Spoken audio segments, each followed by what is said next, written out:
Welcome to எம்கேஎஸ்எஸ் உலகம். இன்றைக்கி பலாக்கொட்டையை வச்சு ஒரு ரெசிபி பண்ணலாம். எப்படி பண்ணலான்னு பார்க்கலாம். அதுக்கு பலாக்கொட்டையை நான் நல்லா கழுவிட்டு கட் பண்ணி எடுத்திருக்கேன். அதை மிக்ஸி ஜாரில் சேர்த்துக்கலாம்.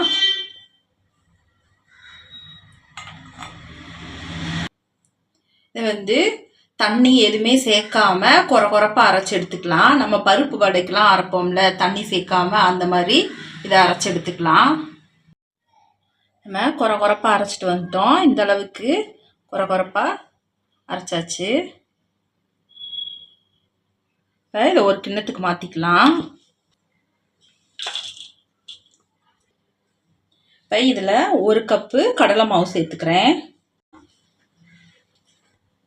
இதில் பொடியாக கட் பண்ணி வச்சுருக்கிற ஒரு 5 பச்சை மிளகாய் எடுத்து நான் பொடியாக கட் பண்ணி வச்சுருக்கேன். நீங்கள் காரத்துக்கு ஏற்ற மாதிரி நீங்கள் மிளகாய் போட்டுக்கோங்க. பொடியாக கட் பண்ணி வச்சுருக்கிற வெங்காயம் சேர்த்துக்கலாம். பொடியாக கட் பண்ணி வச்சுருக்கிற கருவேப்பிலை சேர்த்துக்கலாம்.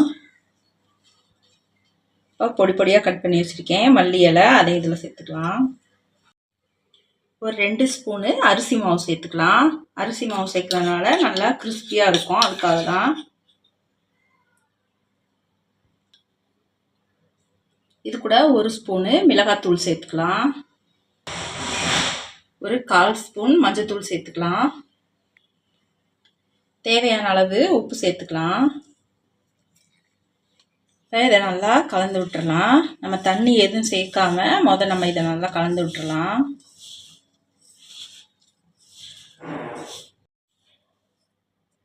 நம்ம இதில் கொஞ்சம் கொஞ்சமாக தண்ணி சேர்த்துக்கலாம். தண்ணி தொளிச்சு விட்டு பிணைஞ்சுக்கோங்க.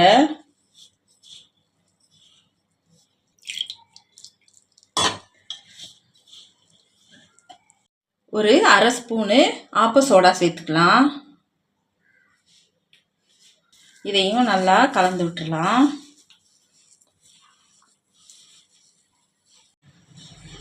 இப்போ இந்த அளவுக்கு நம்ம பக்கோடா போடுற பதத்துக்கு, பக்கோடா மாவு பதத்துக்கு இந்த மாதிரி இப்படி கிள்ளி விட்டால் அப்படி வரணும். இந்த பதத்துக்கு பிசைஞ்சுக்கணும். எண்ணெய் நல்லா காஞ்சிருச்சு. அடுப்பை மீடியமில் வச்சுக்கோங்க. பக்கோடா ஷேப்புக்கு நம்ம போட்டு விட்டுறலாம்.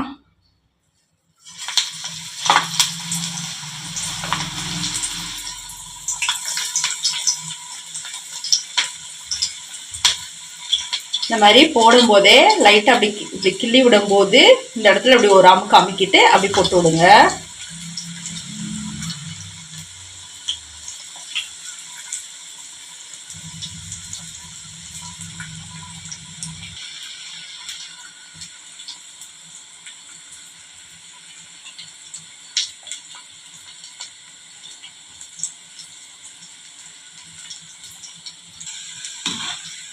ஒரு 2 செகண்ட் விட்டுட்டு நம்ம அப்படி கலந்து விட்டுறலாம். இந்த அளவுக்கு இன்னும் கொஞ்சம் நல்லா செவக்கட்டும். அப்போதே நல்லா உள்ளெல்லாம் வெந்து நல்லா கிறிஸ்பியாக இருக்கும். நல்லா செவந்து நல்லா முறுமுறுன்னு ஆயிடுச்சு. நம்ம இப்போ இதை வெளியே எடுத்துக்கலாம்.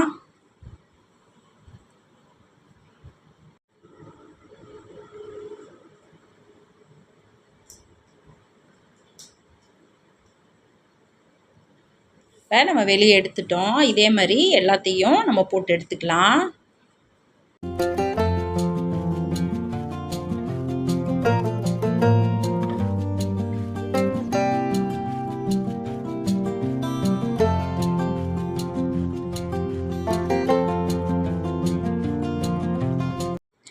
இன்றைக்கி பலாக்கொட்டையை வச்சு புதுசாக ஒரு பக்கோடா செஞ்சு முடிச்சிட்டோம். இப்போ பலாப்பழ சீசன்னால் நம்ம வீட்டில் நிறையா பலாப்பழம் வாங்கி சாப்பிடுவோம். அந்த கொட்டையெல்லாம் வேஸ்ட் பண்ணாமல் இதே மாதிரி புதுசாக ஒரு ஸ்நாக்ஸ் செஞ்சு சாப்பிட்டு பாருங்கள். சாப்பிட்டு பார்த்துட்டு டேஸ்ட் எப்படி இருந்துச்சுன்னு கமெண்ட்ஸில் சொல்லுங்கள். இந்த வீடியோ பிடிச்சிருந்துச்சுன்னா வீடியோவுக்கு ஒரு லைக் பண்ணுங்கள், சப்ஸ்கிரைப் பண்ணி சப்போர்ட் பண்ணுங்கள். அடுத்த வீடியோவில் பார்க்கலாம். நன்றி.